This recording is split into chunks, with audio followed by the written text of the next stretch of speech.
Hello दोस्तों, आपका हमारे YouTube चैनल में बहुत बहुत स्वागत है। देखिए, मैं अनअकैडमी पे भी आ चुका हूँ। आप मुझे वहाँ पे भी फॉलो कर सकते हो। अगर आपके पास ऐप है तो हेमंत कुमार मिश्रा सर्च कर लेना, आपको मेरी प्रोफाइल मिल जाएगी। नहीं ऐप है तो कोई बात नहीं, नीचे मैंने डिस्क्रिप्शन लिंक दे रखा है। ठीक है, डिस्क्रिप्शन बॉक्स में लिंक दे रखा है, उसके अंदर कोर्स का लिंक होगा। उस कोर्स पे आप क्लिक करो। ठीक है, मेरी क्लास में आप पहुंच जाओगे। वहां पे इनरोल या नोटिफाई मी होगा, तो उस पे क्लिक करोगे तो आपसे एक कोड मांगेगा। तो आप मेरा कोड अप्लाई कर सकते हो, STUDY19। STUDY19 जो है मेरा कोड है, और आपको सभी क्लास फ्री में देखने के लिए मिलेंगे। जी हाँ, बिल्कुल फ्री में आप देख सकते हो। तो आप एक बार जाके चेक जरूर करना। चलिए क्लास शुद्धिकरण की प्रक्रिया में गंदे पानी का जो उपचार है वो फिटकरी से करते हैं। यह प्रक्रिया क्या कहलाती है? दोस्तों, इस प्रक्रिया को हम कहते हैं स्कंदीकरण। जी हाँ दोस्तों, रासायनिक स्कंदन की जो प्रक्रिया द्वारा गंदे जल को स्वच्छ जल में परिवर्तित किया जाता है। दोस्तों, फिटकरी यानी एलम को गंदे जल में मिलाने पर जल शोधन यानी स्कंदन, उर्णन और अवसादन के द्वारा होता है। तो राइट आंसर क्या हो जाएगा? स्कंदीकरण। यानी गंदे पानी का फिटकरी से जो उपचार होता है वो कहलाता है स्कंदीकरण। नेक्स्ट, मामूली कट जाने पर फिटकरी रक्तस्राव को रोक देती है। इसका कारण क्या है? दोस्तों, आप देखते हैं अगर कभी आप बाल दाढ़ी बनवाते हैं तो अगर थोड़ा बहुत कहीं कट जाए तो उस पर लोग फिटकरी लगा देते हैं और जो हमारा ब्लड होता है वो आना बंद हो जाता है। तो इसका कारण क्या है? दोस्तों, इसका जो कारण होता है वो होता है स्कंदन। जी हाँ दोस्तों, नॉर्मली कट जाने पर फिटकरी, जिसका अगर फिटकरी का रासायनिक नाम की बात करें तो वो हो जाएगा पोटेशियम एल्युमिनियम सल्फेट। अगर हम पोटेशियम एल्युमिनियम सल्फेट यानी फिटकरी का प्रयोग करते हैं तो हमारा ब्लड आना क्या होता है? बंद हो जाता है। दोस्तों, इसका कारण होता है स्कंदन। तो राइट आंसर क्या हो जाएगा? Option D. नेक्स्ट, अपशिष्ट जल उपचार में रिएक्टर शब्द का क्या अर्थ है? दोस्तों, अपशिष्ट जल के उपचार में रिएक्टर शब्द का जो अर्थ है वो होता है आधान, यानी ऑप्शन ए। नेक्स्ट, जल वाष्पीकृत नहीं होगा यदि, ऑप्शंस हैं तापमान 0 डिग्री सेंटीग्रेड हो, आर्द्रता 0% हो, आर्द्रता 100% हो, या फिर तापमान 100 डिग्री सेल्सियस हो। दोस्तों, जल जो है वाष्पीकृत नहीं होगा यदि जो हमारी आर्द्रता ह्यूमिडिटी है वो 100% हो, क्योंकि अगर 100% आर्द्रता हो तो वायु में जल वाष्प जो है अपनी अधिकतम सीमा तक पहुंच जाता है और जिससे वाष्पीकरण की जो गुंजाइश है वो खत्म हो जाती है। तो राइट आंसर क्या होगा? अगर आर्द्रता 100% हो तो जल कभी वाष्पीकृत नहीं होगा। नेक्स्ट, बीज संक्रमण के बाद जल में उपलब्ध क्लोरीन की मात्रा को क्या कहते हैं? दोस्तों, बीज संक्रमण के बाद जल में जो उपलब्ध क्लोरीन होता है वो कहलाता है अवशिष्ट क्लोरीन। जी हाँ दोस्तों, बीज संक्रमण के बाद जल में उपलब्ध क्लोरीन अवशिष्ट क्लोरीन कहलाता है। नेक्स्ट, यदि मल जल का पूर्णतः ऑक्सीकरण कर दिया जाए तो नाइट्रोजन का जो स्वरूप है वो क्या हो जाएगा? दोस्तों, यदि मल जल का पूर्णतः ऑक्सीकरण कर दिया जाता है तो नाइट्रोजन का जो स्वरूप है वो नाइट्रेट में बदल जाएगा, यानी ऑक्सीकरण के बाद नाइट्रोजन बदलेगा नाइट्रेट में। तो राइट आंसर होगा ऑप्शन डी। नेक्स्ट, जब जल स्वयं रासायनिक रूप से किसी तत्व या खनिज के साथ मिलता है तो उसे क्या कहते हैं? दोस्तों, ये कहलाता है जल योजन या फिर उदकन। जी हाँ दोस्तों, अगर जल स्वयं रासायनिक रूप से किसी तत्व या खनिज के साथ मिलता है तो यह जल योजन कहलाता है। तो राइट आंसर क्या हो जाएगा? Option C. नेक्स्ट, निम्नलिखित में से किस द्रव का घनत्व सबसे कम है? दोस्तों, ऑप्शंस में सबसे कम जो घनत्व है वो है हमारा पेट्रोल का। जी हाँ दोस्तों, पेट्रोल जिसका घनत्व होता है 0.71 ग्राम प्रति सेंटीमीटर क्यूब। अगर स्वच्छ जल की बात करें तो ये होता है 1 ग्राम प्रति सेंटीमीटर क्यूब। नमकीन जल 1.03 ग्राम प्रति सेंटीमीटर क्यूब। और मरकरी की अगर बात करें तो ये होता है 13.53 ग्राम पर सेंटीमीटर क्यूब। तो किस द्रव का घनत्व सबसे कम है? तो वो हो जाएगा हमारा पेट्रोल। नेक्स्ट क्वेश्चन, निम्नलिखित में से उसे चुनिए जो मिश्रण नहीं है। दोस्तों, इसमें हमारा जो ऑप्शन डी है यानी कि आसूत जल, ये हमारा मिश्रण नहीं है, जबकि आसूत जल जो होता है यह जल का सबसे शुद्धतम रूप है, और वायु, गैसोलीन और जो एलपीजी है ये क्या होता है, ये मिश्रण होता है। तो राइट आंसर क्या हो जाएगा, ऑप्शन डी यानी कि आसूत जल। नेक्स्ट, भारी जल यानी हैवी वाटर से क्या अभिप्राय है। दोस्तों हैवी वाटर यह जल जिसमें अधिकतम घनत्व होता है। दोस्तों अगर भारी जल की बात की जाए यानी हैवी वाटर, तो ये होता है D2O होता है हमारा हैवी वाटर, और इसमें क्या होता है, घनत्व जो होता है, डेंसिटी अधिकतम होती है। तो राइट आंसर क्या होगा, ऑप्शन सी। नेक्स्ट, निम्नलिखित में से कौन सी गैस न्यूनतम तापमान पर द्रव में बदल जाती है। दोस्तों वो गैस है हमारी हाइड्रोजन। जी हाँ दोस्तों, न्यूनतम तापमान पर हाइड्रोजन जो है गैस वह द्रव में बदल जाती है। तो राइट आंसर क्या हो जाएगा, option A hydrogen. Next, alcohol जल मिश्रण से जल को अलग किया जा सकता है। एल्कोहल जल मिश्रण से यानी एल्कोहल और पानी का अगर मिश्रण है, अगर हम एल्कोहल को पानी में मिला देते हैं, तो अगर इसको मिश्रण को हमको अलग करना है तो किस विधि के द्वारा करेंगे। तो वो विधि है आसवन, यानी एल्कोहल और जल के मिश्रण को जल के आसवन द्वारा अलग किया जा सकता है। तो राइट आंसर क्या हो जाएगा, आसवन के द्वारा। नेक्स्ट, पानी से लोहा तथा मैग्नीज किस प्रक्रिया से हटाए जाते हैं। दोस्तों पानी से लोहे और मैग्नीज को अगर हटाना हो तो हम उसका क्लोरीनीकरण करते हैं, यानी पानी से लोहे तथा मैग्नीज क्लोरीनीकरण की प्रक्रिया के द्वारा हटाए जा सकते हैं। तो राइट आंसर होगा ऑप्शन बी। नेक्स्ट, ठीक 0 डिग्री सेल्सियस पर कटोरे में रखे बर्फ और पानी में क्या परिवर्तन आएगा। एक मिनट,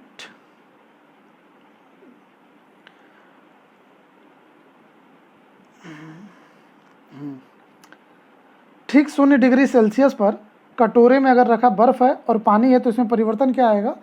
तो दोस्तों ये हमारा हो जाएगा, सारा जो पानी है वो क्या हो जाएगा, बर्फ़ बन जाएगा। यानी 0 डिग्री सेल्सियस पर कटोरे में रखा पूरा पानी बर्फ़ में बदल जाएगा। तो राइट आंसर हो जाएगा ऑप्शन बी। नेक्स्ट क्वेश्चन, जल के उपचार में ओजोनन की प्रक्रिया को क्या कहते हैं। दोस्तों जल के उपचार में ओजोनन की प्रक्रिया बीज संक्रमण कहलाती है। जी हाँ दोस्तों, ओजोन का प्रयोग जल उपचार में बीज संक्रमण और ऑक्सीकरण के लिए किया जाता है। तो राइट आंसर क्या हो जाएगा, ऑप्शन डी। नेक्स्ट, जल के उपचार में चारकोल का प्रयोग किस रूप में किया जाता है। दोस्तों जल के उपचार में चारकोल का जो प्रयोग है वो अधिशोषक के रूप में किया जाता है। जी हाँ दोस्तों, चारकोल जो कि एक काला भूरा पदार्थ है और जो लकड़ी, हड्डी आदि को ऑक्सीजन की अनुपस्थिति में गर्म करके उसमें से जल और वाष्पशील पदार्थों को निकाल करके बनाया जाता है। और जल के उपचार में चारकोल का प्रयोग किस रूप में किया जाता है, तो वो हो जाएगा अधिशोषक के रूप में। नेक्स्ट, निम्न में से कौन सा प्रदूषण नहीं फैलाता है। रबड़ का जलना प्रदूषण फैलाता है, पेट्रोल का जलना ये भी प्रदूषण फैलाता है, सौर ऊर्जा का जो प्रयोग है ये प्रदूषण नहीं फैलाता। तो राइट आंसर हो जाएगा ऑप्शन सी। नेक्स्ट, कपड़ों तथा बर्तनों को साफ करने के लिए प्रयुक्त डिटर्जेंट में क्या होता है।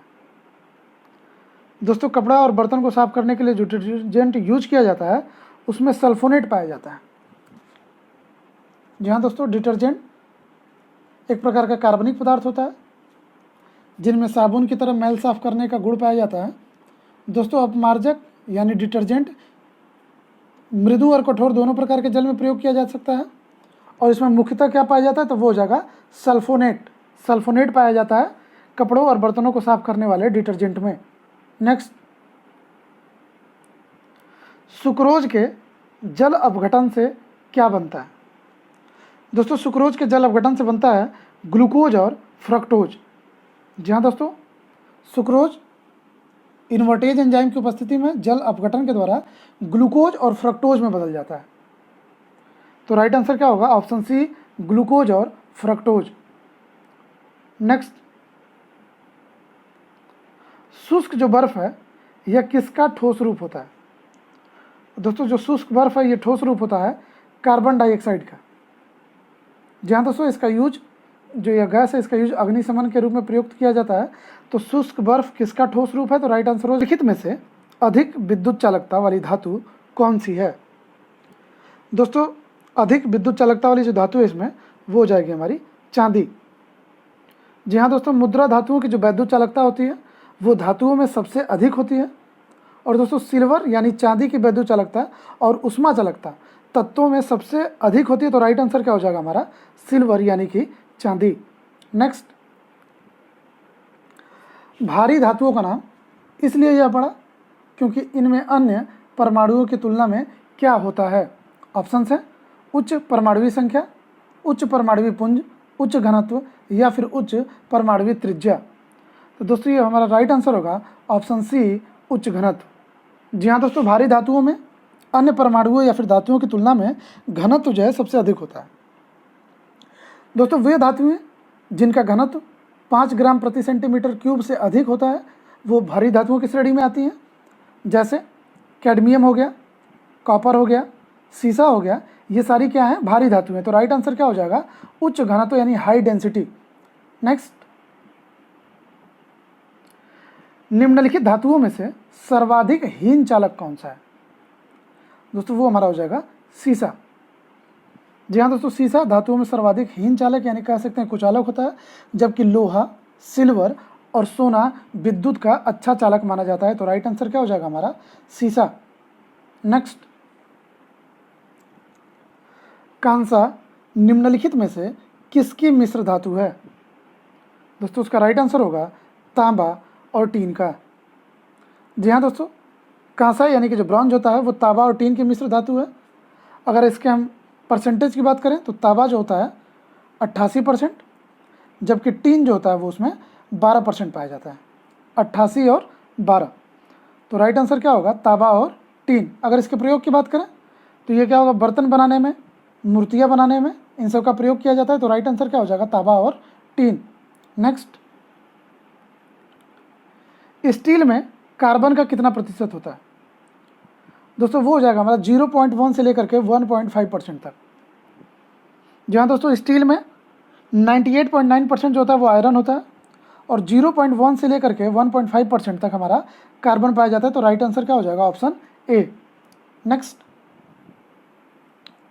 निम्नलिखित में से कौन सी धातु स्वतंत्र अवस्था में पाई जाती है? दोस्तों वो हमारा हो जाएगा गोल्ड यानी कि सोना। जहाँ दोस्तों सोना मुक्त अवस्था में पाई जाने वाली धातु है। अगर हम इसके अयस्क की बात करें तो इसका अयस्क होता है कैल्वेनाइट और सिल्वेनाइट। पूछता है सोने का जो है कि अयस्क, तो वो हो जाएगा कैल्वेनाइट और सिल्वेनाइट। नेक्स्ट क्वेश्चन, सीसा यानी लेड का सबसे महत्वपूर्ण अयस्क कौन सा होता है? तो दोस्तों इसका जो सबसे महत्वपूर्ण अयस्क है वो हो जाएगा हमारा गैलेना। यानी शीशे का जो गैलेना है वो इसका महत्वपूर्ण अयस्क होता है। तो राइट आंसर हो जाएगा ऑप्शन ए। नेक्स्ट, लोहे का सबसे शुद्ध वाणिज्यिक रूप क्या है? दोस्तों सबसे शुद्ध अगर इसके वाणिज्यिक रूप की बात करें तो वो हो जाएगा हमारा पिटवा लोहा यानी कि ऑप्शन डी। जहाँ दोस्तों लोहे का सबसे शुद्ध वाणिज्यिक रूप पिटवा लोहा। दोस्तों जो पिटवा लोहा है इसमें कार्बन की मात्रा स्टील से भी कम होती है और इसीलिए इसे हम वाणिज्यिक रूप से सबसे शुद्ध लोहा मानते हैं। तो राइट आंसर क्या हो जाएगा? Option D. नेक्स्ट, निम्न में से किसको भूरा कोयला यानी कि ब्राउन कोल कहा जाता है? दोस्तों ब्राउन कोल के नाम से हम जानते हैं लिग्नाइट को। जहाँ दोस्तों कोयले की गुणवत्ता का जो निर्धारण होता है उसमें उपस्थित कार्बन के अनुपात पर डिपेंड करता है। दोस्तों जो हमारा कोयला है उसको हम ले सकते हैं लिग्नाइट कोयला, जिसमें 40 से 55% तक कार्बन, बिटुमिनस 55 से 80% तक, और उसके बाद कोटी के कोयले एंथ्रासाइट हो गया 80 से 95% तक जो इसमें कार्बन की मात्रा होती है। और दोस्तों जो लिग्नाइट है इसी को हम भूरा कोयला के नाम से जानते हैं यानी ब्राउन कोल के नाम से जानते हैं। तो राइट आंसर क्या हो जाएगा? लिग्नाइट। नेक्स्ट, निम्न में से कौन सा लौह अयस्क है? दोस्तों इसका राइट आंसर होगा मैग्नेटाइट। यानी लोहे का जो अयस्क है वो कौन सा होगा? मैग्नेटाइट। बॉक्साइट, अगर ऑप्शन ए की बात करें तो ये एल्यूमिनियम अयस्क होता है, एल्यूमिनियम अयस्क, बॉक्साइट। लिग्नाइट, अभी हमने पिछले क्वेश्चन में बात किया, तो ये क्या होता है, एक निकृष्ट वर्ग का पत्थर होता है, कोयला, जिसको कोयला बोल सकते हैं, निकृष्ट वर्ग का पत्थर, कोयला। और नाइट्राइट जो है वो NO2 का क्या है, आयन है। तो राइट आंसर क्या होगा, निम्न में से कौन सा लौह अयस्क है, तो वो हो जाएगा हमारा मैग्नेटाइट। नेक्स्ट, सोल्डर जो होता है, सोल्डरिंग करते हैं, तो सोल्डर किन दो धातुओं से बना मिश्र धातु है। दोस्तों जो सोल्डर होता है वो होता है टीन और शीशे का कॉम्बिनेशन। जी हाँ दोस्तों, इसमें 67% के करीब में जो है कि शीशा पाया जाता है और 33% टीन होता है। तो ये किससे मिलकर के बना है, तो वो हो जाएगा टीन और शीशा से।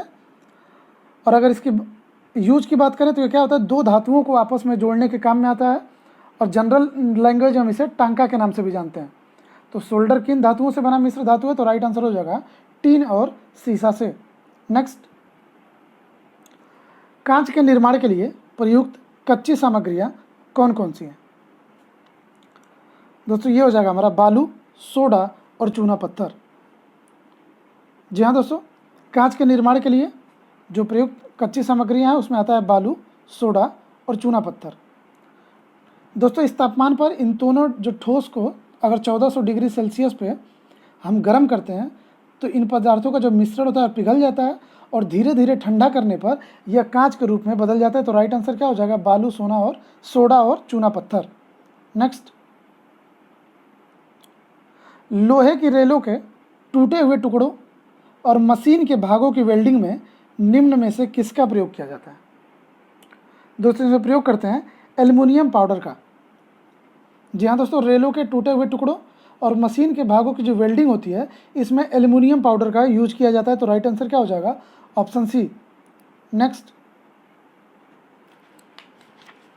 स्टेनलेस स्टील किसकी मिश्र धातु है। दोस्तों इसका जो राइट आंसर होगा वो होगा ऑप्शन सी, यानी क्रोमियम और आयरन का। यानी जो स्टेनलेस स्टील है यह क्रोमियम, निकेल और आयरन की मिश्र धातु होती है। चूंकि हमारे ऑप्शन में क्रोमियम और आयरन दे रखा है तो हम इसी को लेकर के चलेंगे। तो राइट आंसर होगा ऑप्शन सी। नेक्स्ट,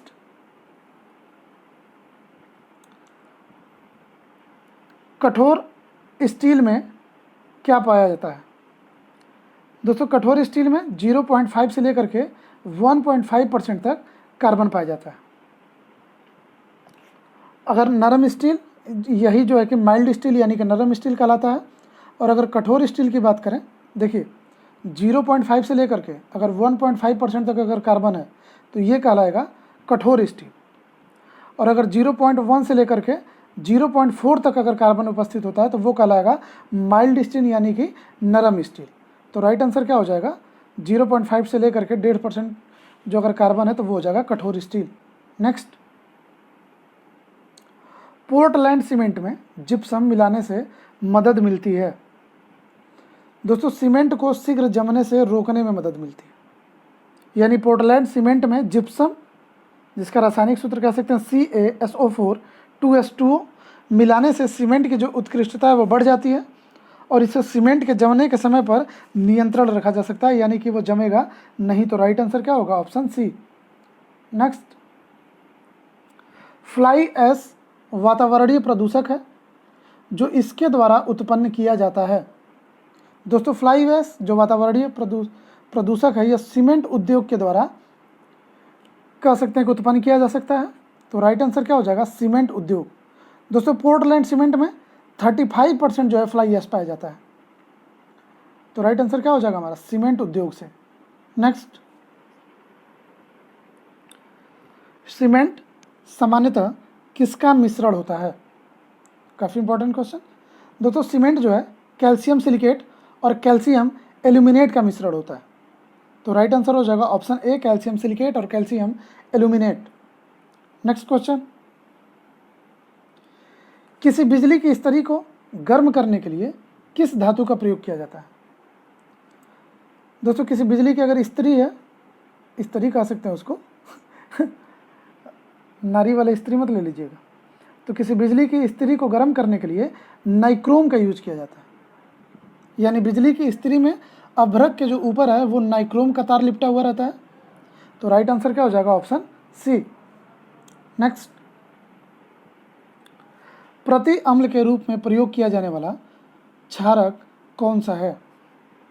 दोस्तों, प्रति अम्ल के रूप में प्रयोग किया जाने वाला क्षारक है मैग्नीशियम हाइड्रॉक्साइड।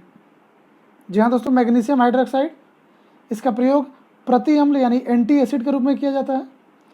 दोस्तों, यह पेट के अम्ल को भी निष्क्रिय करता है तथा रेचक के रूप में प्रयुक्त होता है। तो प्रति अम्ल यानी कि एंटी एसिड के रूप में कार्य करता है मैग्नीशियम हाइड्रॉक्साइड। दोस्तों, आज के लिए बस इतना ही। उम्मीद है आपको आज की वीडियो पसंद आई होगी। अगर आपको वीडियो पसंद आई हो तो उसे लाइक करें, कमेंट करें और शेयर करें।